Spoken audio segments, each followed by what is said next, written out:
Good afternoon, Tuscaloosa and our internet world. Welcome in. This is the Monday edition of the Joe Gaither Show right here on BamaCentral and BamaCentral.com. You're watching me on YouTube, on Facebook, on Twitter. You're probably listening back to me on Spotify, Apple Music, on Amazon, on Audible. We appreciate everybody who's tuning in to us on BamaCentral.com and on the BamaCentral.com broadcasting networks. We want to invite you to jump in and listen to all of our shows. We've got our friends All Things Bama putting out a new episode tomorrow, I believe, Katie Wyndham and Austin Hannon. And we're going to have our friends with, we already had on Saturday, our friends, the Blue Collar Unplugged podcast came back. They dropped their first episode of their the reincarnation. Blake Byler, Austin Hannon, Blake Byler, Matthew Gibson on that with us at BamaCentral. So make sure you listen to All Things Bama and Blue Collar Unplugged. New episodes dropping now weekly for all of those. You got 3 shows on the BamaCentral.com broadcasting networks, and I'm very proud to be a part of it. You can find us on Twitter at Joe Gaither6 if you'd like to jump in and join us on Facebook as well at Joe Gaither, on Instagram at Joe Gaither6, pretty much everywhere you can find us on social media at Joe Gaither 6. All right, so what are we going to do on a Monday? Well, first, let's talk about what we're going to do all week. I've got a bunch of lines in the water for different interviews. Hopefully, we're going to have a fun week and fill it out with some interesting people. I got a couple recruits I've talked about. Yeah? All right, great. Okay, great. All right, Miss Julene is giving me a sound check. I really appreciate that. Okay, great. Excellent. Just made a small change here on the setup, and everybody who's hung out with us for the first, 5 weeks, I appreciate everybody hanging out with us as well as we move into our 6th week. Unbelievable. So I got a couple lines out to some different recruits, some different coaches, and different people out there in the Twitterverse. On Friday, I believe we're going to be joined by Hunter Johnson, my friend Hunter Johnson. We'll talk all things Alabama, really all sports with Hunter because he's the man. You follow on Twitter at Burner L. Johnson, and you probably heard Hunter and myself on some Tide Hoops pregame shows throughout the basketball season the last 2 years. Love Hunter, and I believe that he will be joining us on Friday to talk really all things Alabama sports. We'll do kind of a year-end wrap-up, and then we'll talk about we'll focus on basketball, but we'll jump around all things Capstone on Friday at 1 o'clock. So that's what's locked in. The rest of the week is kind of up in the air based on, different people, lines in the water. We'll see who we can bring in. You follow us on social media, and you will find out who's on the show as soon as I find out who's on the show. When we get confirmation, I go to my little graphic machine and build one up and do the best I can. So what are we going to do on a Monday? It's Monday. You're stuck with me, and there's a lot to get into, actually. There's tons. We're in the dead of the off season when it's supposed to be the slow time in sports. It's really not that slow. And I appreciate that. I love that from my end of things. It's perfect. What are we going to get into? I've got 1, 2, 3, 4. I got 4 topics and then an event for tonight that I don't, we're obviously going to watch Florida and LSU tonight at 6 o'clock. That'll be the last on the docket today. Let's start with the big news from the week. Let's start with the big news of the weekend. The big news of the weekend. Jahvon Quinerly. Okay, I got JQ on the list. I got SEC scheduling on the list, and I've got recruiting on the list, and I've got a list of 5 best cornerbacks in the Nick Saban era, courtesy of our man Chris Walsh. So let's start with Jahvon Quinerly. If you haven't seen it already, last Sunday evening, I'm getting out of church, and we're hitting the news cycle, and yes, our man, Jahvon Quinerly, senior guard, is going into the transfer portal, according to Joe Tipton. And then, boom, not 15 minutes later or so, Jahvon Quinerly drops an Instagram note where he's basically saying, "Thank you, Alabama. I'm going to the transfer portal. I really appreciate your time and everything you gave me. This, that, and the other. You'll always be Alabama." It was great. It was a beautiful message. Thank you, JQ. All right, let's get to the nitty gritty. There's several conversations that kind of play into why this has happened and what's going on here with the Alabama basketball program. You first ask, all right, JQ, you like, what's going on? You withdrew from the NBA draft. and you put out the graphic. I think it was June 1, June 10, somewhere around there. It was early in the month where he puts out the graphic that he's coming back for. He puts out the graphic that he's he's coming back to Alabama, and he's got all the championship trophies that he's already won right there, and he's got the I'm back. He's in his jersey. He looks great. And I'll be honest, a couple of weeks ago, I passed JQ on campus, and I gave him a fist bump and gave him a roll tide, and he did give me a roll tide right back. It was great. Jahvon Quinerly enters the transfer portal now 3 or 4 weeks after going in, returning from the NBA draft, and you say, "Oh, is this a bad sign for Nate Oates?" I would contend that this is actually going to be a good sign for Nate Oates. This is going to be a positive thing for Alabama basketball. Now, one, you are going to miss Jahvon Quinerly. You miss the veteran presence. You do.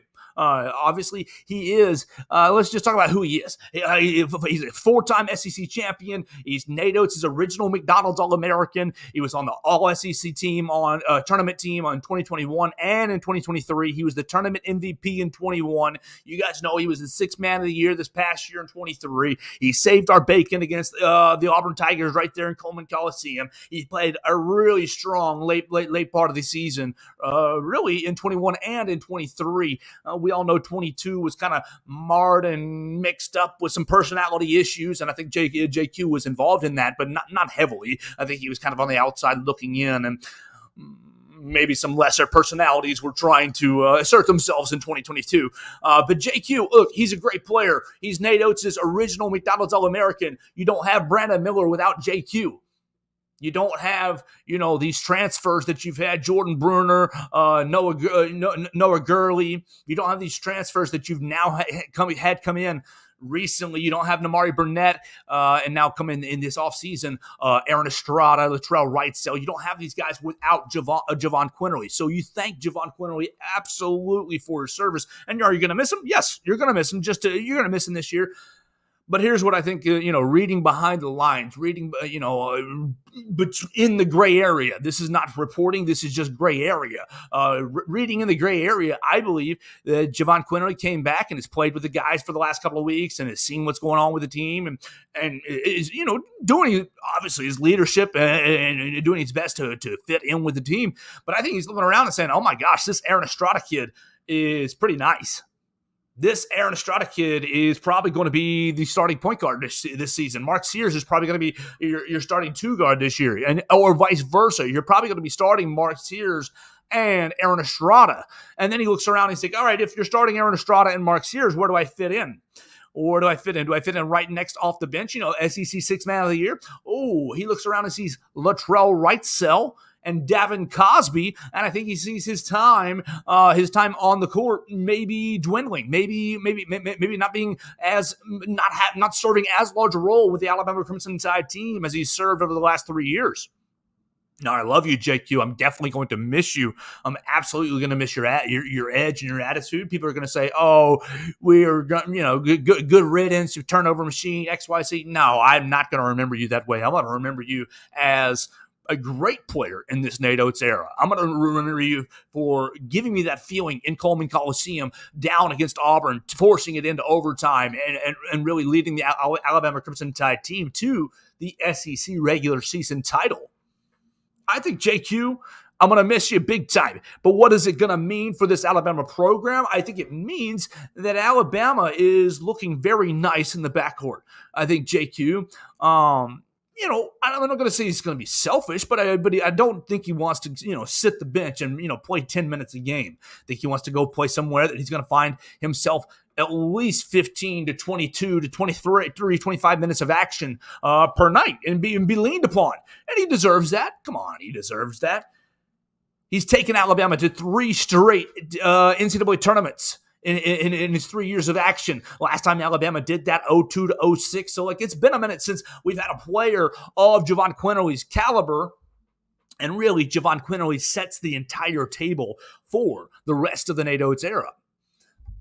I'm going to miss you, Jahvon Quinerly, but, you equate him to, you look at Jahvon Quinerly, you look at Nate Oates versus Nick Saban and basically the program that Nick Saban has built. Jahvon Quinerly equates to, he wasn't from Alabama, but he equates to your Julio Jones, who says, you know what, I'm going to ride with the tide, Nick Saban. Everybody was after Julio Jones as a 5-star recruit in the '08 class. And he says, okay, you're not promising me anything. Alabama's not that good, this, that, and the other. Well, NATO, it's the same sort of thing.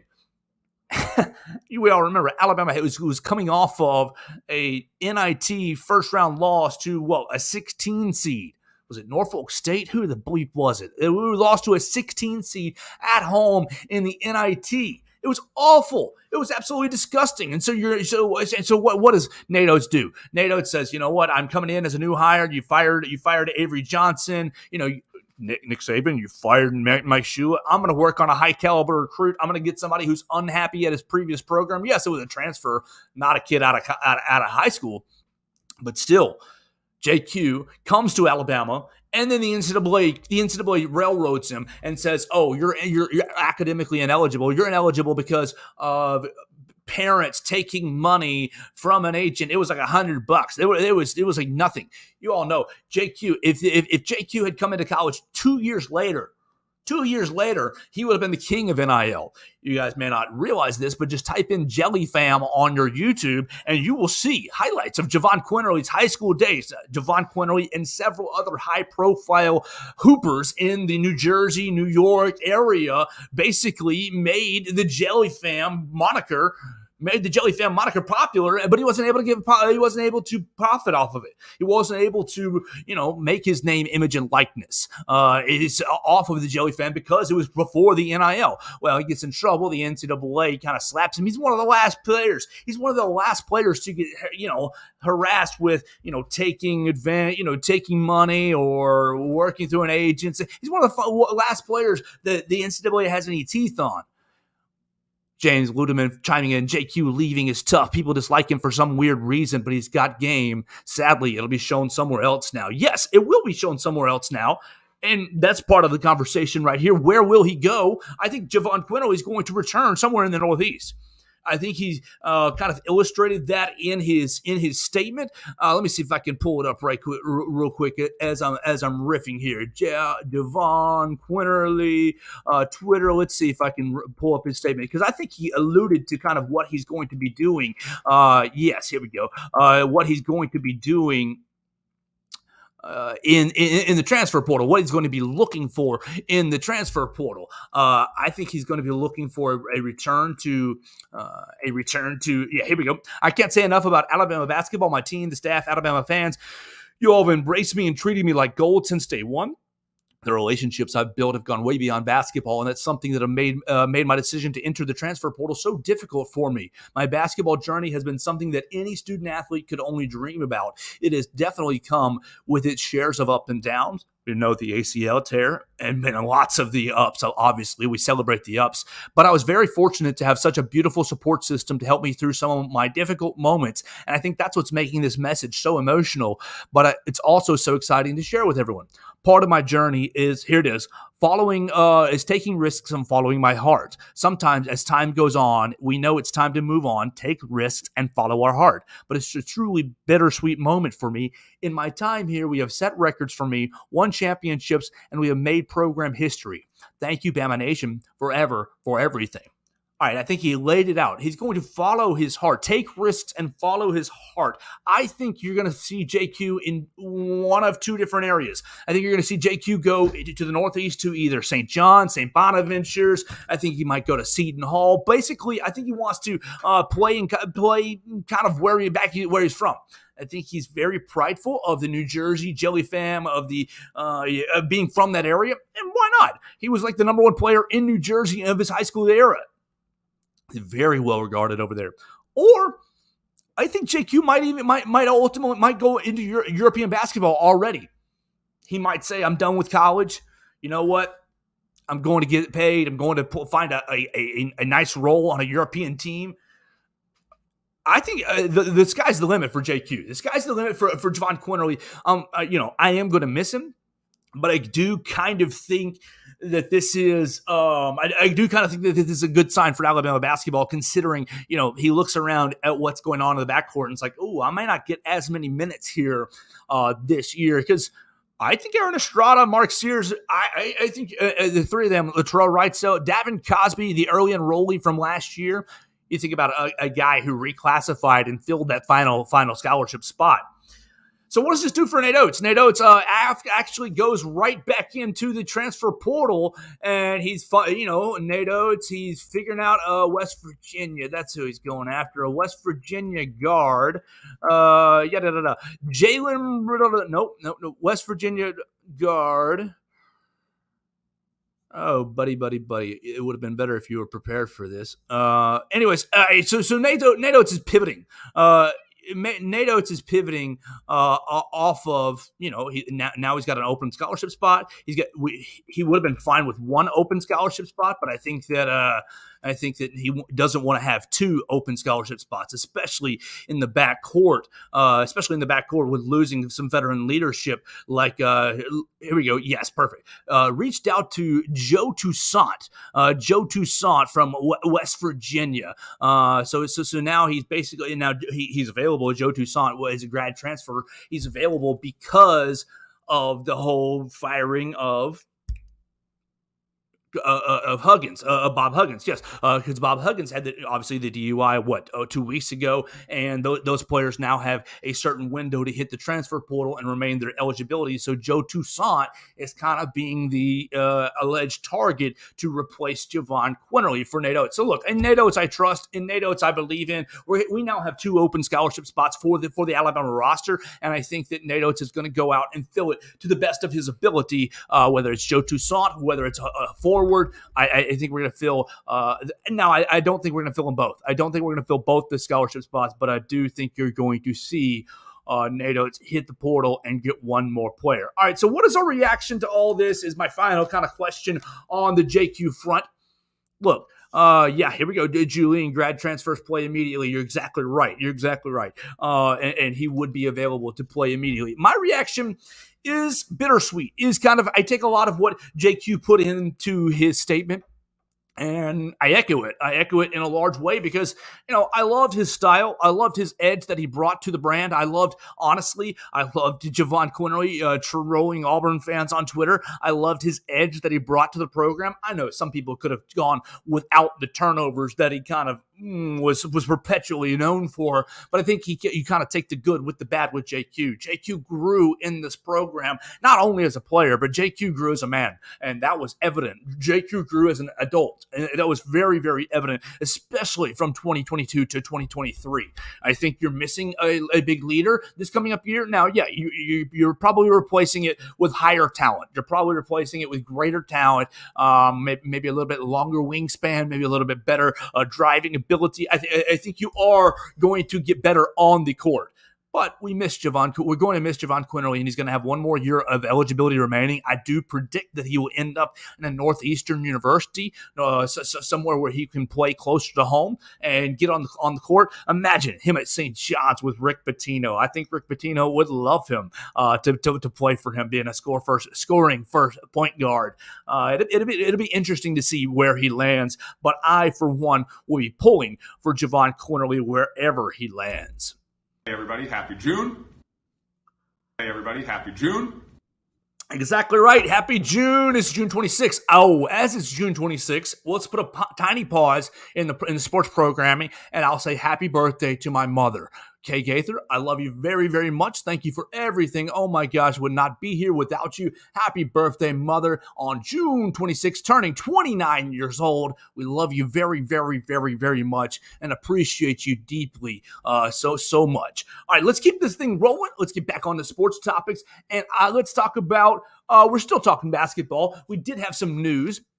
Had a little bit of news this morning. SEC dropped its schedule. Well, dropped their opponents. Alabama's opponents were released for the upcoming 2024 basketball season. This coming up fall, 23-24. So basically, it's going to start last week of December into 2024. Alabama's home games. All right, so we're going to run right through them, and then we'll hit some quick observations from who we got. Alabama got Auburn, Arkansas, Florida, LSU, Mississippi State, Missouri, South Carolina, Tennessee, and Texas A&M at home for this coming up 2024 season.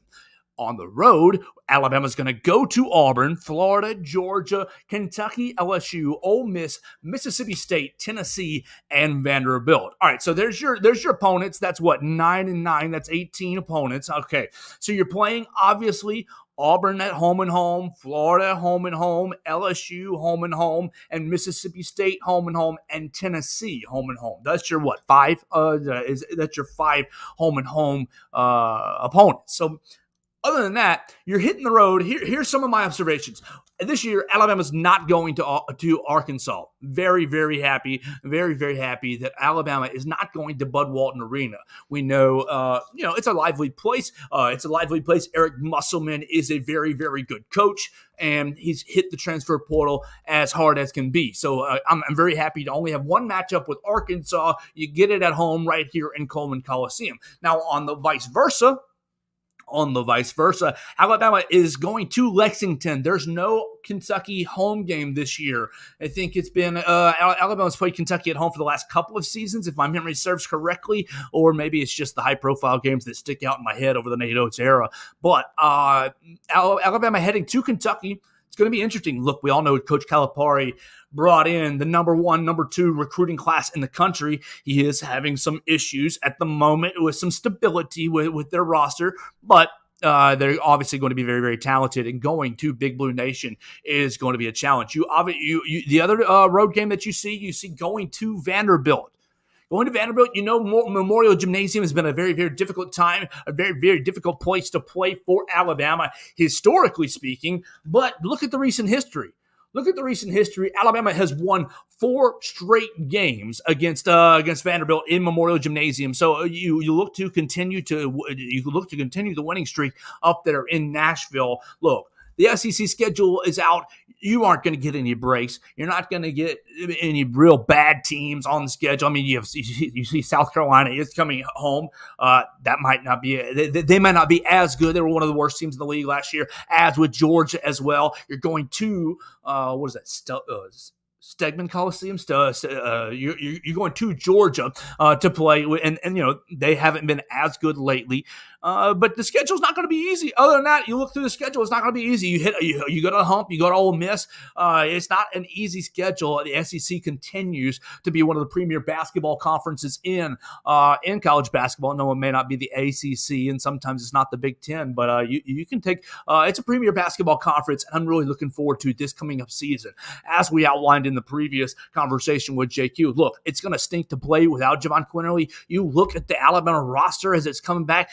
And you see Mark Sears, Rylan Griffin, and Nick Pringle as the only scholarship players returning from last year's roster. Oh my gosh. And so you worry. I do worry about chemistry. I do worry about how the team is going to gel together, if they're going to gel together quickly, and if they're going to buy into the NATO system. Look, there is ample evidence now. There is 2 of the last 3 years worth of evidence. If the basketball players buy into the NATO's basketball system, if you buy into the basketball system, you're going to put a winning product on the floor. And when you put a winning product on the floor, you're going to have players that receive NBA draft attention. You look at the last 3 years, and you've just seen it with Josh Primo. You've seen it with Herb Jones. You've seen it J.D. Davison. Obviously, last week with Brandon Miller and Noah Clowney. All you have to do is buy into the NATO system, and you too can have an SEC championship season. If the cards fall correctly, and you can put yourself into contention or in conversation for professional opportunities, and I think Nate Oates does exactly that. So yes, you look at the team and you see very, very little experience returning. Only Mark Sears, Rylan Griffin, and Nick Pringle. You think about their contributions last year. Sears obviously a heavy contributor, but Pringle and Griffin few and far between on their games.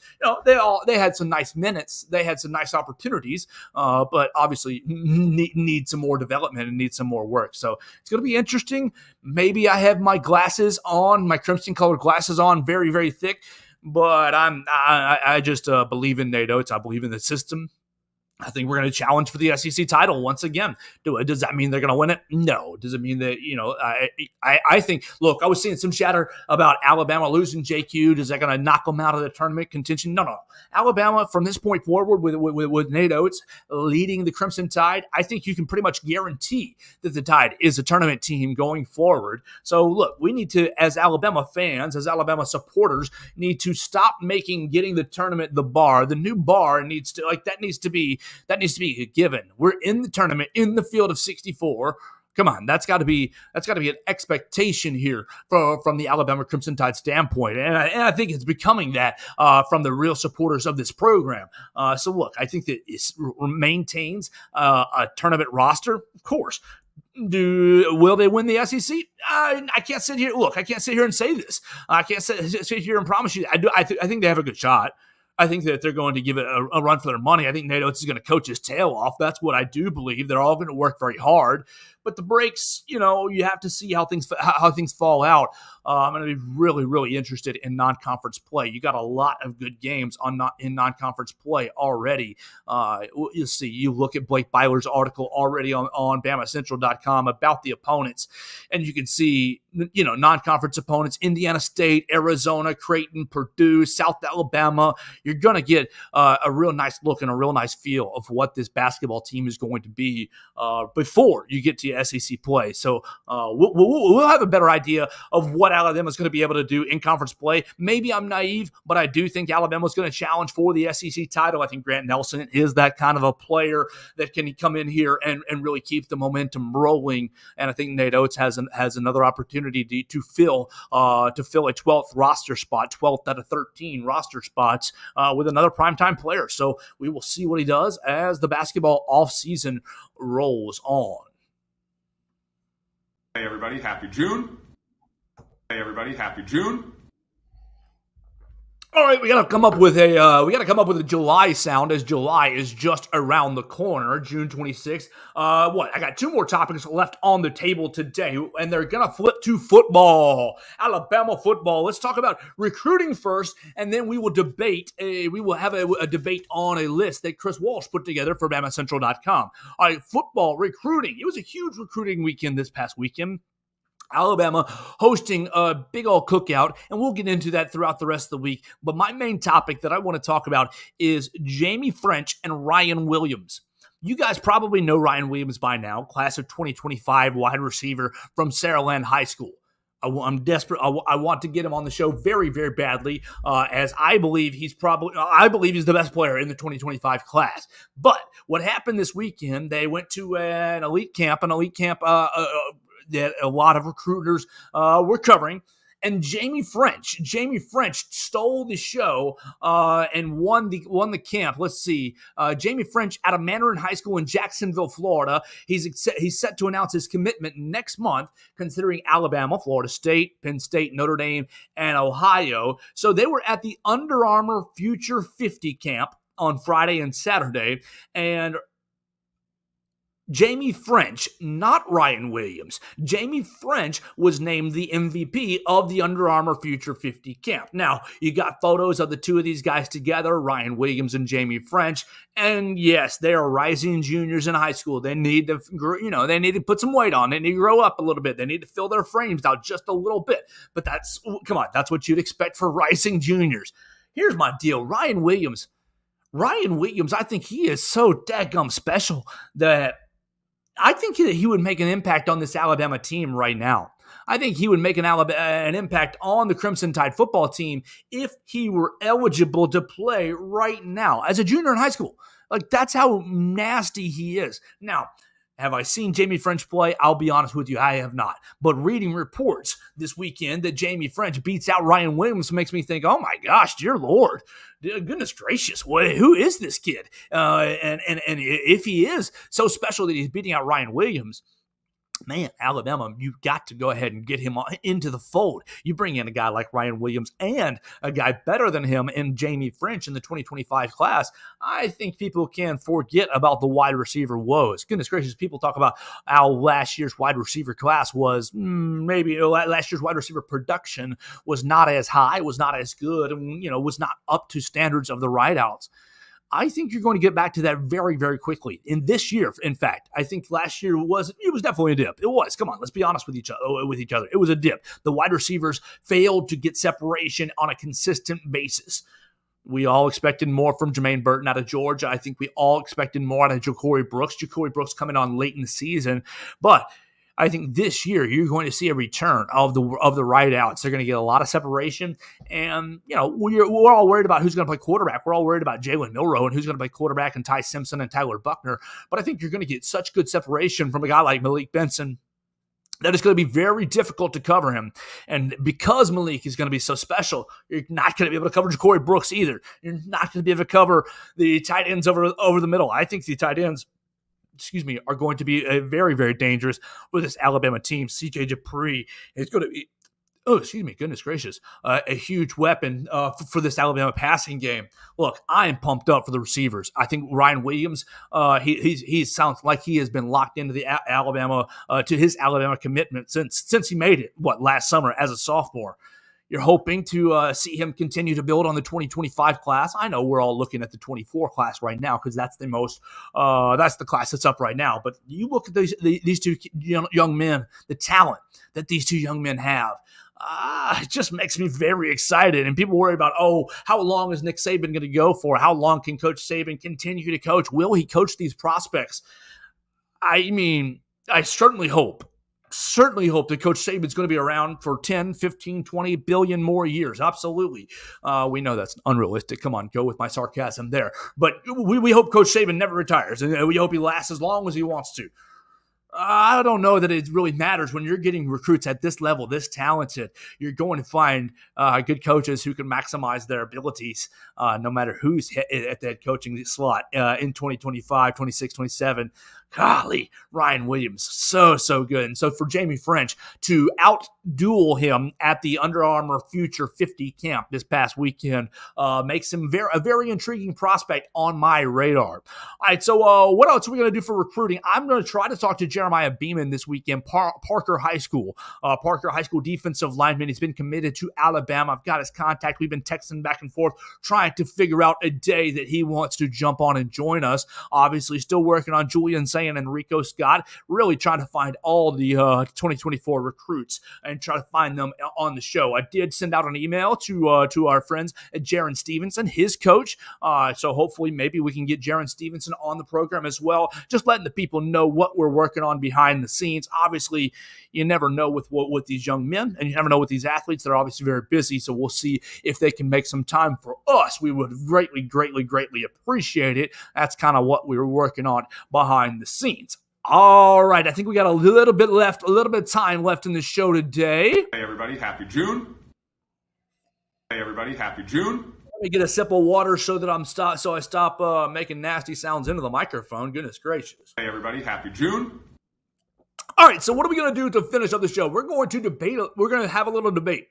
We're going to have a little bit debate, and hopefully you will get involved right here in the Facebook comments, on YouTube, on Twitter. You want to get involved right there on Spotify. Spotify's got a little section in the bottom. Look for it. You can pop in some comments about the show or grade it. Tell me how good or bad it was if you want to right there on Spotify. Same on Apple Music. I think you can leave some comments, rate, subscribe, rate, and review. That's great. All right, so what we're going to do, we're going to finish with a small debate, and then we will just kind of highlight tonight's event with the College World Series. All right, we're looking at 5x5. 5x5 is a project that my man Chris Walsh has started right here on BamaCentral.com. You can read about it. In fact, if you're looking on the comments, I'm going to try to drop it in. This may work right here on the comments. Paste that, see what that does right there in our comments. Right there, looks like it's posted to YouTube. All right, sweet. Our 5x5.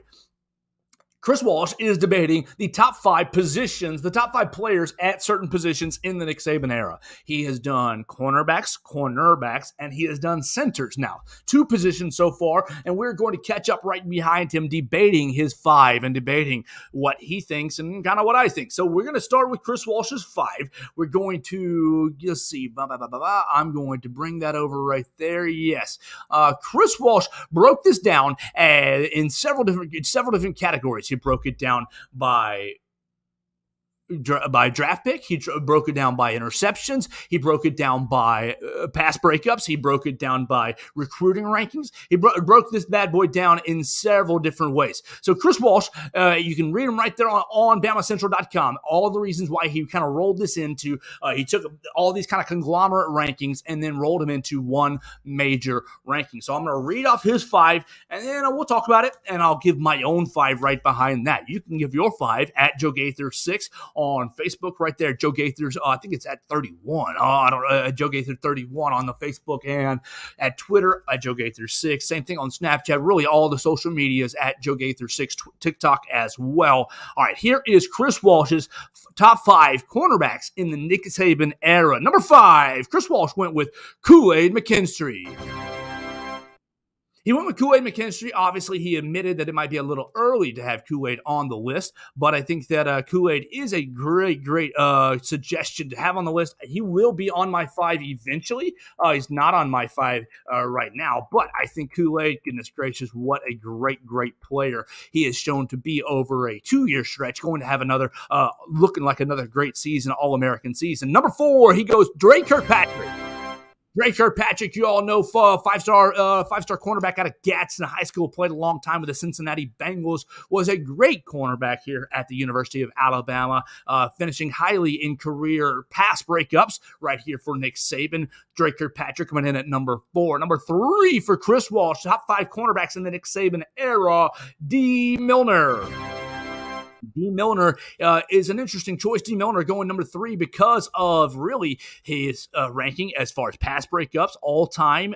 He comes in career pass breakups, 36 all time pass breakups, leading with 20 pass breakups in a season with 2012. So in 2012, so D. Milner, was also a very highly rated recruited cornerback, and was drafted in the top 10 by the New York Jets. Obviously, if you remember D. Milner, probably not so favorable, not so good pro career, but outstanding right here at the University of Alabama. Number 2, Chris Walsh goes with Marlon Humphrey, probably all of our favorite social media follow right there in the Alabama Twitter world as far as pro football players go. Marlon Humphrey, you all know and love him right there out of Hoover High School.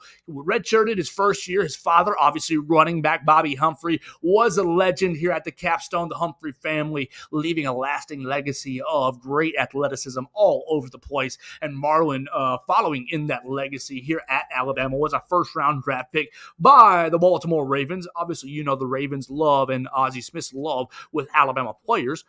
I think Marlon Humphrey speaks for himself at number 2. And number one, my man Chris Walsh went with Patrick Surtain. Patrick Surtain was the highest rated recruit out of the in the cornerbacks, the highest rated recruit in cornerbacks that Nick Saban has recruited. Obviously, he was drafted in the first round, drafted top 10 to the Denver Broncos. He has been incredible with the Denver Broncos, and so he goes in as the number 1 player. Look, nobody threw it at Patrick Surtain over the course of his career. Really, once he established himself, Patrick Surtain finishing with 27 pass breakups throughout the course of his time here at the Alabama Crimson Tide. You all know Pat Surtain, his father, being a pretty daggum good cornerback as well with the Miami Dolphins. Pat Surtain comes in at Chris Walsh's number 5. So I don't have too many disagreements. I don't have too many arguments, but I do want to give my own 5. I'm dropping 2 players off of his list, and I'm rearranging just a little bit. So stick with me, debate with me if you want to, right here in the comments, on YouTube, on Facebook, right here on Twitter if you want to, at Joe Gaither 6. My number 5, I'm going with Javier Arenas.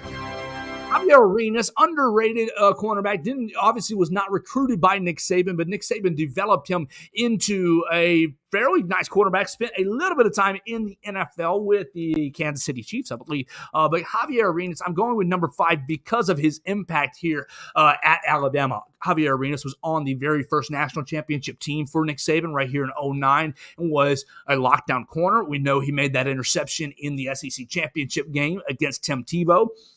And Javier Arenas was a dangerous punt returner, kick returner, but primarily a punt returner. Javi was a great player, underserved and underrated, often forgot about player in the Nick Saban era. So for me, my number 5 cornerback is Javier Arenas. Number 4, I'm going with another underrated cornerback. Number 4, I'm going with Kareem Jackson.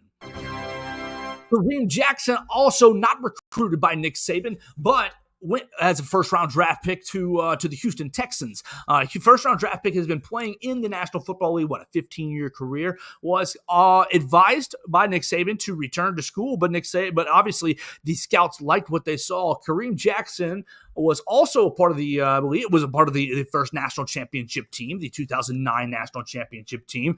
And look, you got to have great corners. So Kareem Jackson and Javier Arenas come in at number 5 and number 4. Kareem coming in at number 4. Obviously, I think probably give him the edge because of the NFL longevity. Yes, he's changed from corner to safety, but still holding up and cashing paychecks in the National Football League. My number three is Marlon Humphrey. I'm going with Marlon Humphrey at number 3. I'm going with him at number 3. He redshirted. I'm putting Drake Kirk over him just because of the impact. I think Drake Kirk was earlier and basically kind of continued the legacy. Drake Kirk started kind of the Alabama, I'm homegrown, I'm getting recruited by Nick Saban. I think Drake Kirk was in 2012 and Marlon was in 2014, I believe. So they were right back to back. I'm going with Marlon number 3, just on a feel. I like Marlon as number 3 in the Nick Saban era. I kind of just like number 1 and number 2 better. We'll just be honest with you. Number 2, I'm going with Drake Kirkpatrick. Drake Kirkpatrick, I already told you, Alabama native. Gadsden, right out of Gadsden. I know Marlon Humphrey, also Alabama native as well. Drake Kirk, first-round draft pick to the Cincinnati Bengals, cashed in a lot of paychecks, and we're hoping his son, Drake Kirkpatrick Jr., wants to choose the University of Alabama. I think he's 2 years away from making his college announcement. But Drake Kirkpatrick comes in. He's an All-American here at the capstone, and so I choose Drake Kirkpatrick as my number 2 overall corner in the Nick Saban era. And with my number 1 pick, I agree with Chris Walsh. Number 1, the best corner in the Nick Saban era is Patrick Surtain.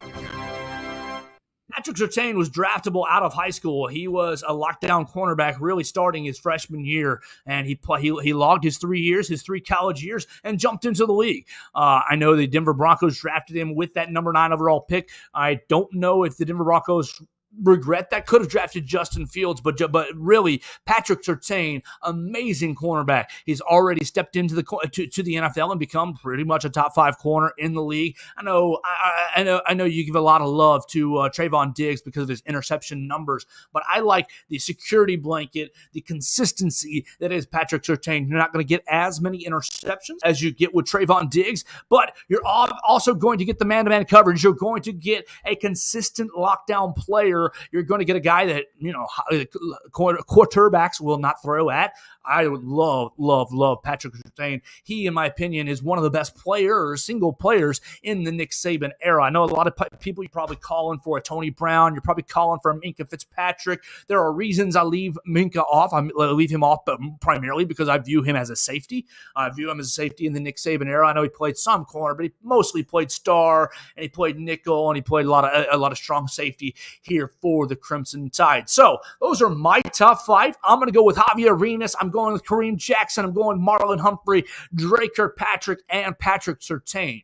You can read all about Chris Walsh's top 5 and really about a lot of cornerbacks in the Nick Saban era. Chris Walsh outlines a lot of cornerbacks in the Nick Saban era in his article, The 5x5. He also has an article about the centers. We will hit the centers in a day or so just to keep the conversation rolling. But we want to know what you think about your corners. Who are your top 5 cornerbacks in the Nick Saban era? Do you put Kool-Aid McKinstry in there already? What are we going to make out of Trey Amos? Is Trey Amos or who's the young man? Oh my gosh, I just lost his name. Trey Amos or Terrion Arnold. Thank you. That's the young man I was looking for. Terrion Arnold. Trey Amos or Terrion Arnold. Is Terrion Arnold going to get himself into the top 5 with a strong 2 seasons? Really, it's up to him. And Trey Amos has that same eligibility as well. So that's really going to do it for our program today. We've hit on a lot of topics. We really talked about Jahvon Quinerly and his transfer a lot. We talked about SEC basketball a lot. The schedules have come out. We want to encourage you to read about the schedules and read about the transfers right here on BamaCentral.com. As soon as Nate Oates fills that 12th spot, we will have it written right there on BamaCentral.com. You can follow my friend Blake Byler for all of his Alabama basketball coverage. We're going to catch up with our friend Hunter Johnson later in the week, probably on Friday. We're going to try for a couple of recruits later on in the week, probably Tuesday, Thursday, as that rolls on. So we're going to hope for a great week right here on BamaCentral.com. The rest of the evening, we encourage you guys, obviously, to watch the SEC championship. Oh, wait, no, the national championship. LSU and Florida taking on one another, the winner-take-all game. It's going to be at 6 o'clock right there on ESPN.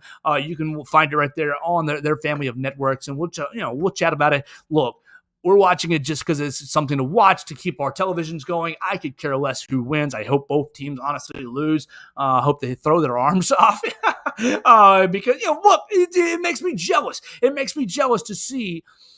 Makes me jealous to see Cade Woods transferring to LSU. It makes me jealous to see Colby Shelton transferring to Florida and to have those 2 programs thriving in the College World Series. It definitely makes me jealous. So we'll watch that tonight, and hopefully we'll chat a little bit smarter to see who wins the national championship. Give them their flowers, obviously.